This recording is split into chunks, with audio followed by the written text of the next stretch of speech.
leo nitakuletea dalili za ovulation. Wengi wamekuwa wakituuliza wanawake kwamba ukiwa kwenye ovulation anapata dalili gani. Tujue kwamba ovulation ni kile kitendo cha yai kutoka kwenye ovary kuja kwenye mji wa mimba ambao tunasema ni uterus. Kwa hiyo ukiona upo kwenye ovulation na maana upo kwenye wakati sahihi au muda sahihi wa kuweza kupata au kubeba ujauzito. Ni dalili gani ambazo unakuwa nazo? Dalili ya kwanza tunasema joto la mwili huwa linaongezeka.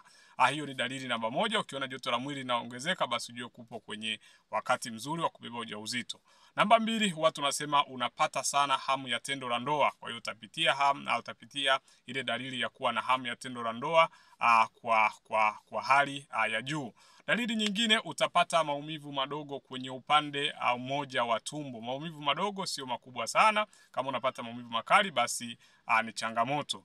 Lakini dalili nyingine, utapata ute mwepesi ambao tunasema ni clean stitch, ambao ute unafanana yai bichi. Lakini pia mwisho ni kwamba maziwa yataweza kuuma au kuwa laini au kuwa magumu. Kwa hiyo ukipata dalili hizo, jua upo kwenye ovulation na upo tayari kwa ajili ya kubeba ujauzito. Tuambie hapo ni dalili gani ambayo wewe ukipata unakuwa tayari kwamba hapa basi nipo kwenye wakati wa kubeba ujauzito.